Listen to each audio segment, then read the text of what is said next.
ഈ നമ്മുടെ പ്രധാനമന്ത്രി ഇവിടെ വന്നു, മുഖ്യമന്ത്രി എന്ന നിലയ്ക്ക് ഞാൻ സ്വീകരിക്കാൻ പോയി.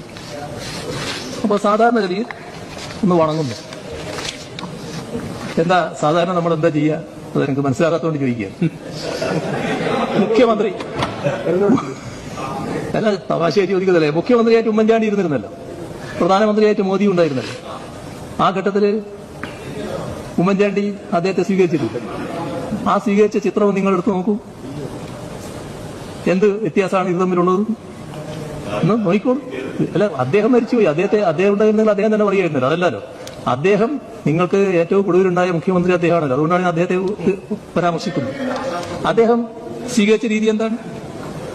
ഇനി നിങ്ങളുടെ പരമോന്നത നേതാവാണല്ലോ രാഹുൽ ഗാന്ധി. എന്താ സർ ചെയ്തത്? അവിടുത്തെ സ്വീകരിക്കലായിരുന്നു. ഏതായിരുന്നു സാഹചര്യം? ഇത് കേരളത്തിലേക്ക് വരുന്ന ഒരു പ്രധാനമന്ത്രിയെ സ്വീകരിക്കാനുള്ള ബാധ്യതയാണ് ഈ കസേരയിലിരിക്കുന്ന ആർക്കായാലും ഉള്ളത്. ഈ രാജ്യത്തിന്റെ പ്രധാനമന്ത്രിയാണ്. ഞാൻ സംസാരിച്ചു കഴിഞ്ഞു. പ്രതിപക്ഷ നേതാവ് വി.ഡി. സതീശൻ സംസാരിച്ചു കഴിഞ്ഞ് ഞാനിവിടെ ഇരിക്കുന്നു. സതീശൻ വന്ന് എന്നെ കെട്ടിപ്പിടിക്കുന്നു. അങ്ങനെ നടക്കും? അങ്ങനെ നടക്കാറുണ്ടോ സാധാരണ? അപ്പൊ എന്തിനാണ് ഇത്തരം കാര്യങ്ങളൊക്കെ എടുത്തിട്ട് എന്തോ ഒരു ഭയങ്കര കാര്യം? ഞാനെന്തോ ഈ അദ്ദേഹത്തേക്ക് കാണുമ്പോൾ ഇങ്ങനെ മുട്ട് കുറച്ചു പോകുന്നതാണ്. ഞാൻ ആ കാര്യത്തിലേക്കൊന്നും ഞാനിപ്പോ പോകുന്നില്ല. എന്തിനാണ് അത്തരം ഒരു ബാലിശമായ പരാമർശങ്ങളിലേക്ക് പോകുന്നത്? ഏത് മുഖ്യമന്ത്രിയാണ്? ആകെ ചന്ദ്രശേഖർ റാവു കാണിച്ചിരുന്നു. ചന്ദ്രശേഖർ റാവു നിങ്ങളെ മുഖ്യമന്ത്രിയാണെന്ന് പറയാൻ പറ്റും? ചന്ദ്രശേഖർ റാവു അവിടെ മുഖ്യമന്ത്രിയായിരിക്കുമ്പോൾ അദ്ദേഹം കാണിച്ചിരുന്നത്, അദ്ദേഹം നിലപാടെടുത്തിരുന്നു. അത് അന്യായമായ തെറ്റായ നിലപാടുകൾ സ്വീകരിക്കുന്നു വന്നപ്പോൾ അദ്ദേഹം അത്തരത്തിലൊരു നിലപാടെടുത്തിരുന്നു. സാധാരണഗതിയിൽ ഒരു മുഖ്യമന്ത്രിയുടെ ബാധ്യതയല്ലേ ഇത്? ഒരു സംസ്ഥാനത്തിന്റെ മുഖ്യമന്ത്രിയായിരിക്കുമ്പോൾ പ്രധാനമന്ത്രി വരുമ്പോൾ സ്വീകരിക്കണ്ടേ? പിന്നെ നമ്മളെല്ലാവരും മനുഷ്യരല്ലേ? നമ്മൾ വളരെ കടുത്ത രീതിയിലൊക്കെ രാഷ്ട്രീയമായി വിമർശിക്കുമ്പോൾ പരസ്പരം വിമർശിക്കുന്നുണ്ടാവും. പക്ഷെ മനുഷ്യരെന്ന രീതിയിലുള്ള പരസ്പര ബന്ധം ഉണ്ടാവില്ലേ? എന്റെ തന്നെ ഒരു അനുഭവം ഉണ്ടല്ലോ, നിങ്ങൾ ഓർത്താ മതിയല്ലോ. ഞാനൊരു ദിവസം ഫ്ലൈറ്റിൽ വരികയാണ് എറണാകുളത്തേക്ക്. എഴുന്നേറ്റപ്പോ തൊട്ടു മുന്നിൽ ചപ്പുറത്തായിട്ട് സുധാകരനുണ്ട്. സുധാകരൻ തിരിയുന്നു. ഞാൻ എഴുന്നേറ്റപ്പോ നേരെ ഞാൻ നിങ്ങൾ ഈ ഫ്ലൈറ്റിലുണ്ടായിരുന്നു? ഞാനുണ്ടായിരുന്നു. നിങ്ങളുണ്ടെന്ന് ഞാനും കേട്ടു എന്ന് പറഞ്ഞു. എന്താ ഇവിടെ തിരുവനന്തപുരത്തേക്ക് വരുന്നുണ്ട്, ഞാൻ തിരിച്ച് ഇങ്ങോട്ട് വരുന്നതാണ്. അല്ല, എനിക്കിവിടെ പരിപാടിയുണ്ട്, എല്ലാം കഴിഞ്ഞു പറഞ്ഞ് ഞാൻ ഇറങ്ങി പോകുന്നു. അദ്ദേഹം പത്രക്കാരോട് പറഞ്ഞ് നിങ്ങളെല്ലാരും കേട്ടില്ലേ? നാണമുണ്ടോ ഈ മനുഷ്യൻ? എന്നെ കണ്ടപ്പോ ചിരിക്കാൻ.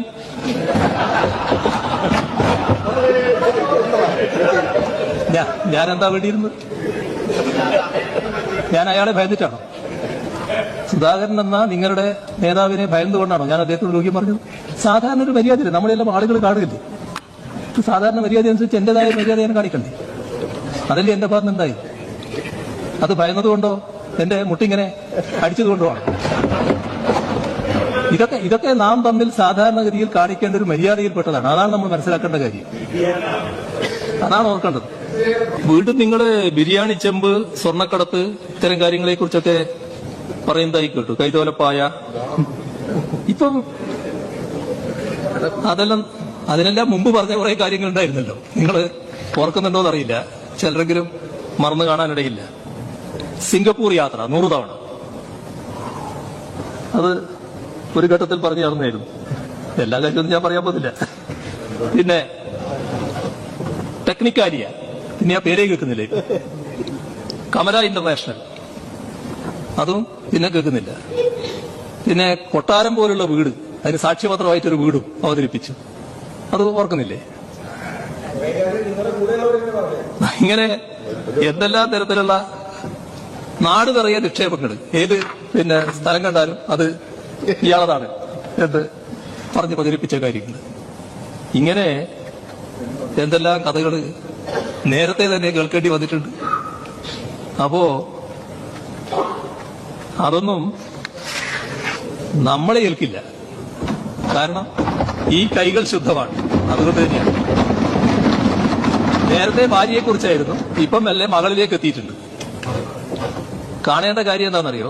മകള് ബാംഗ്ലൂരിൽ കമ്പനി തുടങ്ങാൻ പോകുന്നത് എന്റെ ഭാര്യ, അവളുടെ അമ്മ റിട്ടയർ ചെയ്ത് കിട്ടിയ കാശ് അത് ബാങ്കിൽ നിന്ന് എടുത്ത് കൊടുക്കുകയാണ്. നീ പോയിട്ട് നിന്റേതായ കമ്പനി തുടങ്ങും. സ്വന്തമായിട്ട് ചെറിയ കമ്പനി തുടങ്ങിയാൽ മതി, സ്വന്തമായിട്ട് തുടങ്ങുകയാണ്. അപ്പൊ അതിൽ നിന്ന് വന്നതുകൊണ്ട് തന്നെ ഇങ്ങനെയുള്ള കാര്യങ്ങളൊന്നും കേൾക്കുമ്പോൾ എനിക്കൊരു മാനസിക കുരുക്കം ഉണ്ടാവില്ല. ഞാൻ പരസ്യമായിട്ടൊരു യോഗത്തിൽ പറഞ്ഞല്ലോ, മനസ്സമാധാനമാണ് പ്രധാനം. നിങ്ങൾ മനസ്സമാധാനത്തിന് നിരക്കുന്ന കാര്യങ്ങൾ മാത്രമേ ചെയ്യാവൂ. തെറ്റ് ചെയ്തെങ്കിൽ മനസ്സമാധാനം ഉണ്ടാവില്ല. ബാക്കിയെല്ലാം കേൾക്കുമ്പോഴും തെറ്റായ കാര്യങ്ങൾ നമ്മളെക്കുറിച്ച് പറയുന്നത് കേൾക്കുമ്പോഴും ഉള്ളാലെ ചിരിച്ചുകൊണ്ടത് കേൾക്കാൻ പറ്റും. ആ ഉള്ളാലെ ചിരിച്ചുകൊണ്ട് കേൾക്കാൻ പറ്റുന്ന മാനസികാവസ്ഥയിലാണ് ഞാൻ. ഒന്നും എന്നെ യേശില്ല. യേശാത്തത് ഇതുകൊണ്ട് തന്നെയാണ്. അതൊരു അഹംഭാവം പറച്ചിലൊന്നുമല്ല. ഈ കൈകൾ ശുദ്ധമാണ്, അതുകൊണ്ട് തന്നെയാണ്. അത് ആരുടെ മുന്നിലും പറയാൻ കഴിയും, അല്പം തല ഉയർത്തി തന്നെ പറയാൻ കഴിയും. അതാണ് അത് സംബന്ധിച്ച് എനിക്ക് പറയുന്നത്. പക്ഷെ നിങ്ങൾക്ക് രാഷ്ട്രീയമായി ആവശ്യമുണ്ടാകാം. ഈ ടീമിനെ ഇപ്പോൾ ഞാനാണല്ലോ ഒരു നേതാവ് എന്ന് പറയാൻ ഇരിക്കുന്നത്. അതുകൊണ്ട് ആയിരുന്നാലും ഇവിടെ ഇരിക്കുന്ന ആളാണല്ലോ നേതാവ്. അതിന്റെ ഭാഗമായി ആ കസേരയിൽ ഇരിക്കുന്നയാളെ ഇടിച്ചു താഴ്ത്തൽ, ഇകഴ്ത്തിക്കാണിക്കൽ നിങ്ങളുടെ രാഷ്ട്രീയമായ ഒരു ആവശ്യമായിരിക്കാം. നിങ്ങളത് നടത്ത്. ജനം സ്വീകരിക്കുന്നുണ്ടോ ഇല്ലയോ എന്ന് കാലം തീരുമാനിക്കട്ടെ. അത് മാത്രമേ എനിക്ക് പറയാം.